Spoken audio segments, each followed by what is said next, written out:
அன்பர்களே, ஆண்டவராகிய இயேசு கிறிஸ்துவின் நாமத்தில் உங்களுக்கு மனம் நிறைந்த வாழ்த்துக்களை தெரிவித்துக் கொண்டு சத்திய வசனம் திருமறை பாட நிகழ்ச்சிக்கு உங்களை அன்போடு அழைக்கிறோம்.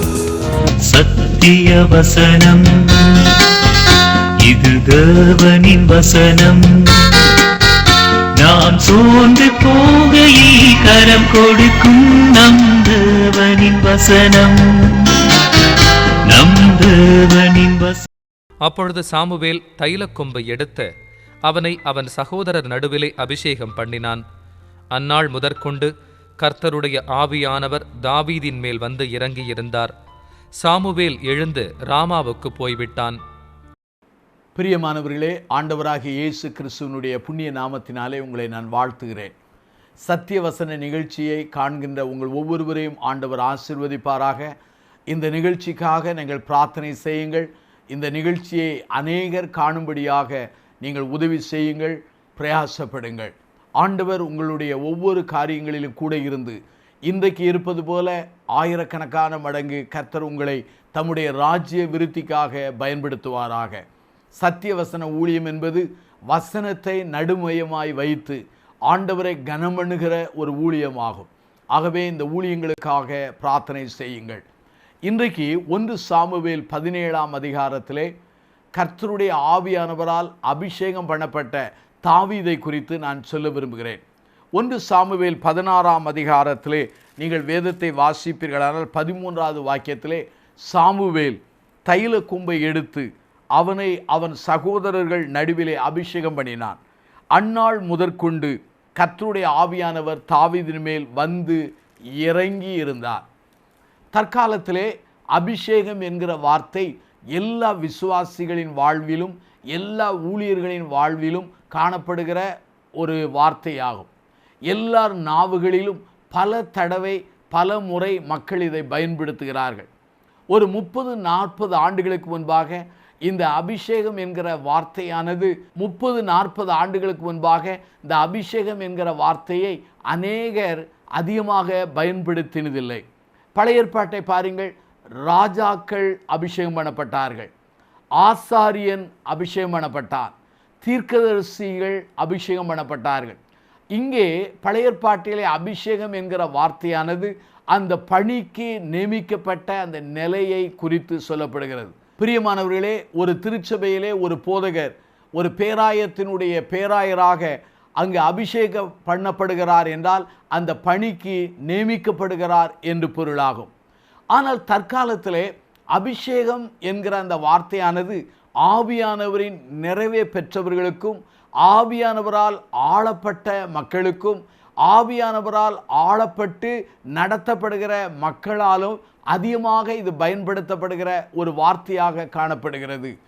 அருமையானவர்களே, அபிஷேகம் பண்ணப்பட்டவர்கள் என்றால் ஆவியானவரால் நிரப்பப்பட்டவர்கள் என்று தற்காலத்திலே மக்கள் பரவலாக புரிந்து கொள்கிறார்கள்.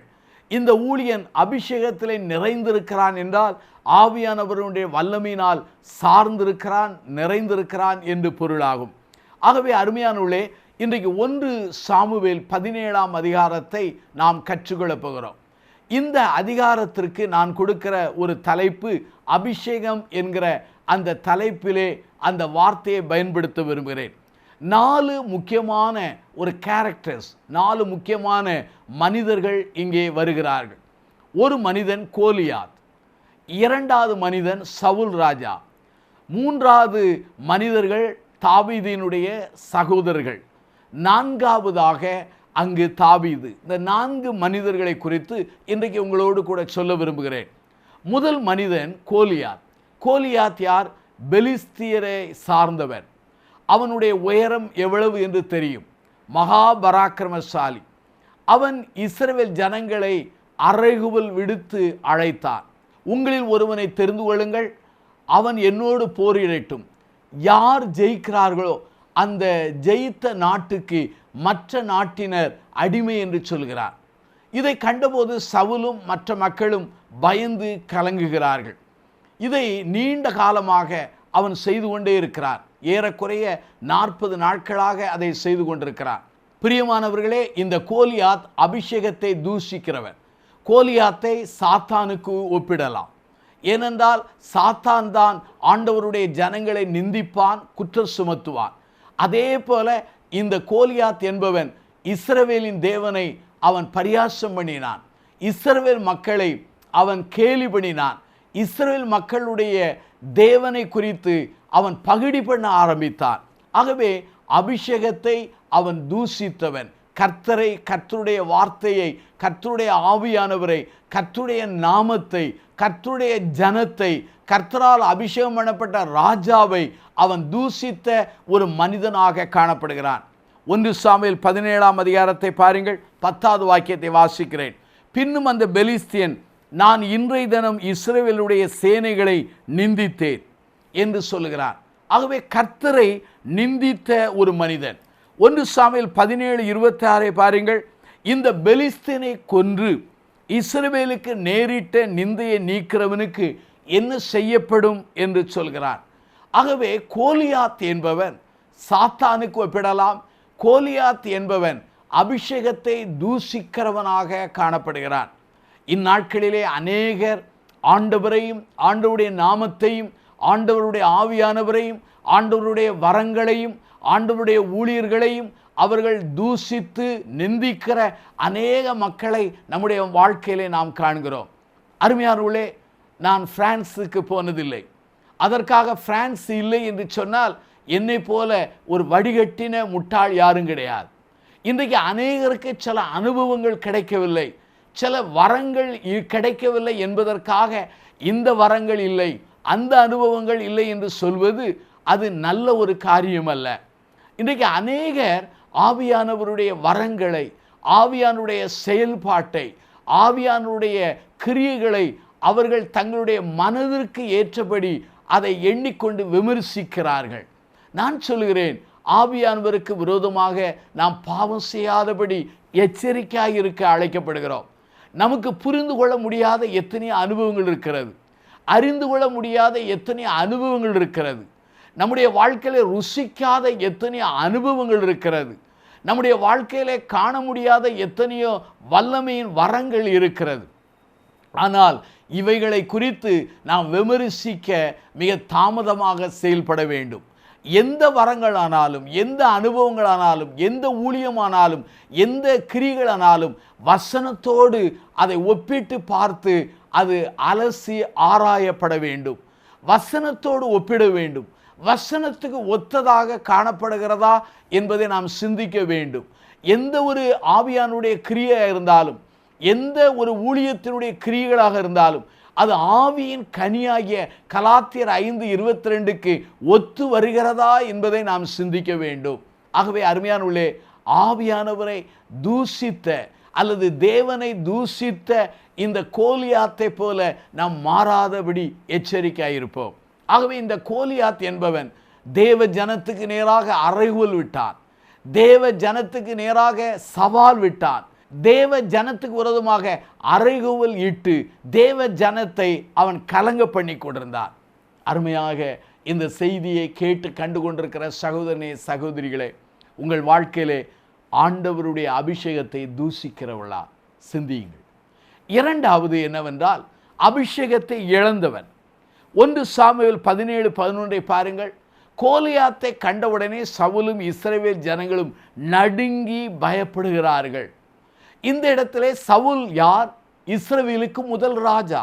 பிரியமானவர்களே, இந்த சவுல் ராஜா தான் இஸ்ரவேல் ஜனங்களுக்காக யுத்தம் செய்து கோலியாத்தை எதிர்த்து போரிட வேண்டும். ஏனென்றால் இஸ்ரவேல் ஜனங்கள் ராஜாவை கேட்டபோது என்ன சொன்னார்கள்? ராஜாவாகிய ஒரு மனிதன் தேவை, அவன் எங்களை நடத்த வேண்டும், எங்களுக்காக யுத்தம் செய்ய வேண்டும் என்றுதான் ராஜாவை கேட்டார்கள். ஆண்டவர் சவுலை ராஜாவாய் கொடுத்தார்.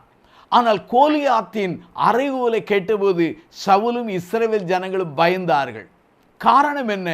கர்த்தருடைய ஆவியை பெற்ற இந்த சவுல் ராஜா, கர்த்தரால் அழைக்கப்பட்ட இந்த சவுல் ராஜா, கர்த்தருடைய கிருபையினாலே ராஜபாரத்திலே ராஜாவாக இருந்து வாழ்ந்து கொண்டிருக்கிற இந்த ராஜா தேவ அபிஷேகத்தை இழந்து போனான். அபிஷேகத்தை இழந்தவனுக்கு உதாரணம் யார்? சவுல் ராஜா. ஏனென்றால் தேவனுடைய அபிஷேகத்தை அவன் இழக்க காரணம் என்ன? தேவனுடைய வார்த்தையை உதறினான், தேவ வார்த்தைக்கு விரோதமாய் வாழ்ந்தான், தேவ சித்தத்துக்கு விரோதமாக அவன் செயல்பட்டான். தேவ விருப்பத்துக்கு விரோதமாய் செயல்பட்டு தன் சுய திட்டங்களையும் விருப்பங்களையும் அவன் நிறைவேற்றுவதிலே கவனம் செலுத்தினான். ஆகவே கர்த்தருடைய ஆவியானவர் அவனை விட்டு விலகினார். கர்த்தரால் வரவிடப்பட்ட பொல்லாத ஆவி அவனை அலக்களித்தது. ஆகவே சவுல் ராஜாவுக்கு நான் சொல்லுகிற ஒரு குறிப்பு என்னவென்றால், அபிஷேகத்தை இழந்தவன். அருமையானுள்ளே, கர்த்தருடைய அருளையும் கிருபையும் பெற்ற உங்கள் வாழ்க்கையிலே இந்த நாளிலே உங்களை சிந்தித்து பாருங்கள். ஒரு காலத்திலே நீங்கள் ஆண்டவருக்காக பயன்படுத்தப்பட்டிருக்கலாம். ஒரு காலத்திலே ஆவியானவருடைய அனுக்கிரகத்தை ருசித்திருக்கலாம். ஒரு காலத்திலே நீங்கள் ஆவியானவருடைய வழிநடத்தலை நீங்கள் பெற்றிருக்கலாம். ஒரு காலத்திலே ஆண்டவர் தன்னுடைய வல்லமையான கரங்களிலே உங்களை வைத்து மகிமையான திட்டங்களுக்கு உங்களை பயன்படுத்தி இருக்கலாம். ஆனால் இன்றைக்கு உங்களுடைய நிலைமை என்ன? அநேகர் அபிஷேகத்தை இழந்திருக்கிறீர்கள். அநேகர் அபிஷேகத்தை விற்று இருக்கிறீர்கள். அநேகர் அபிஷேகத்திலிருந்து வழிவு போயிருக்கிறீர்கள்.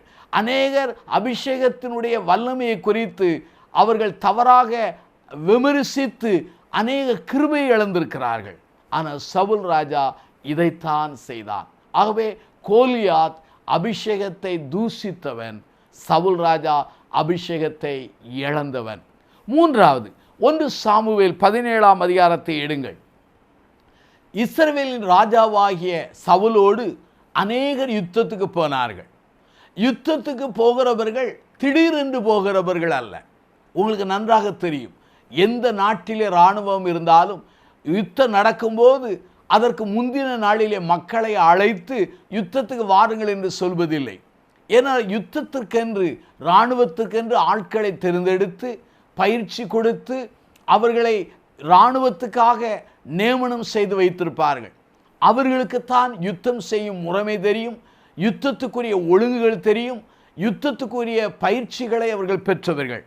ஆனால் இந்த சவுல் ராஜாவோடு இராணுவ வீரர்கள் இருந்தார்கள்.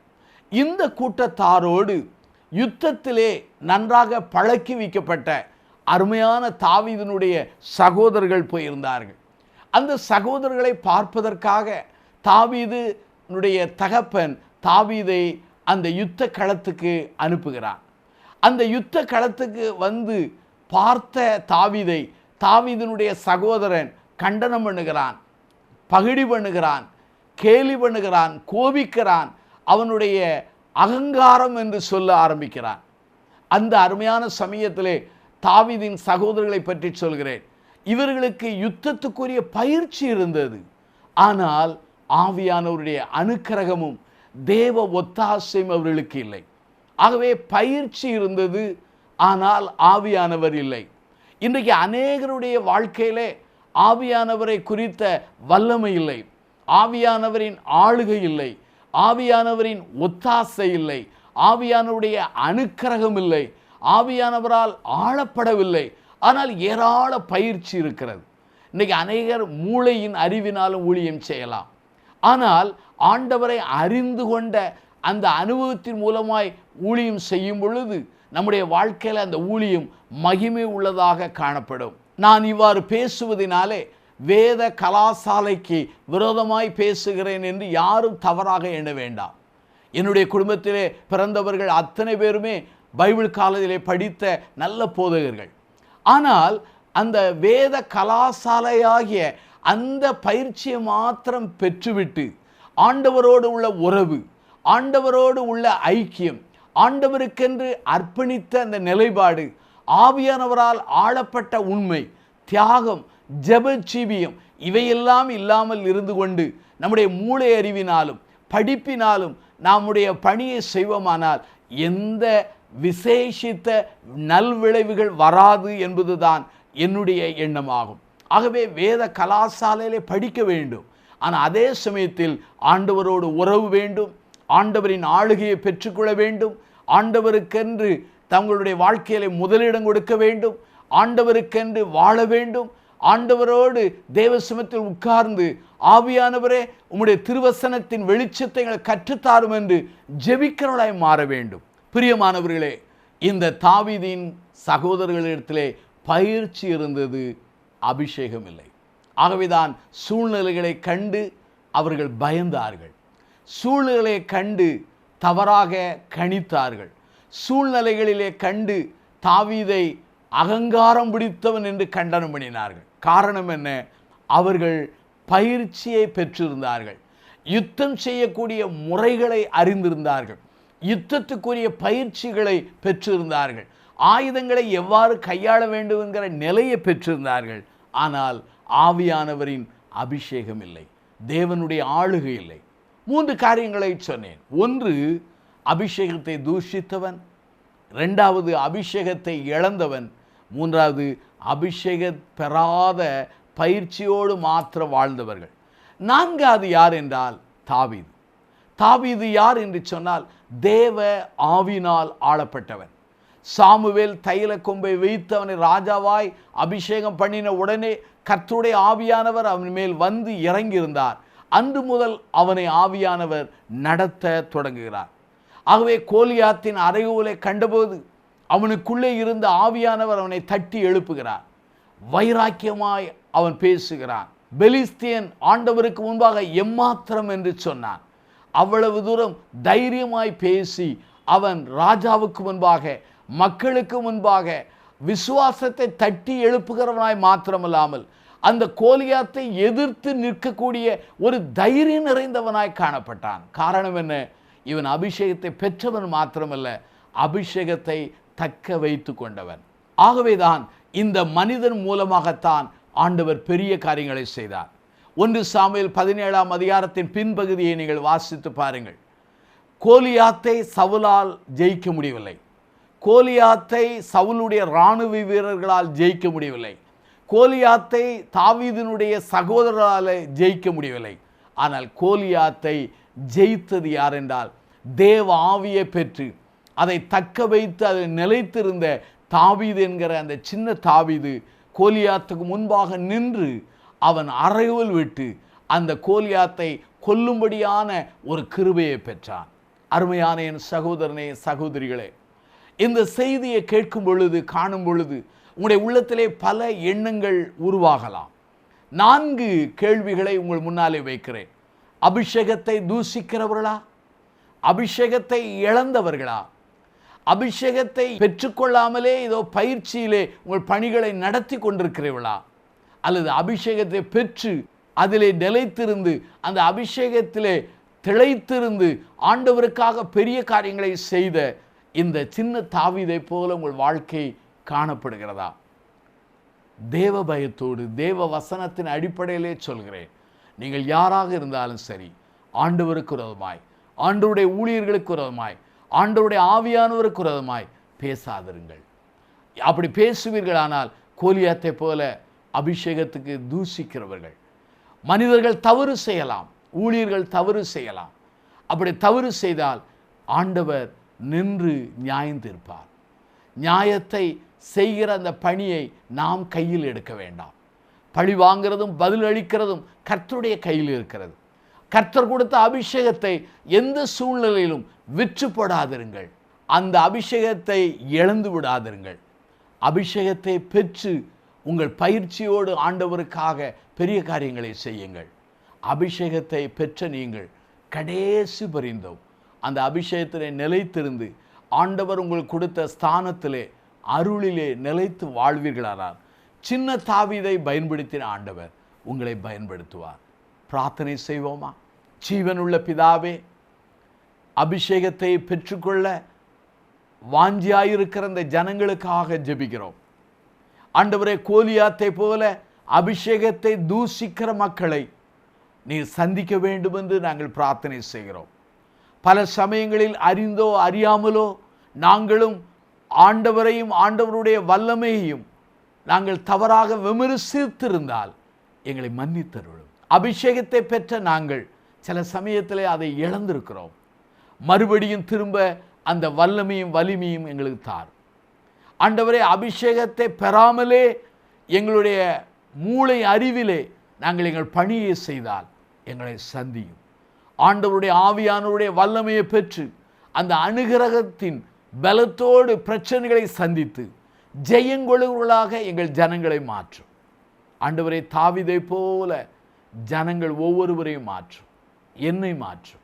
இயேசுவின் நாமத்தில் ஜெபிக்கிறோம் ஜீவனுள்ள பிதாவே, ஆமென்.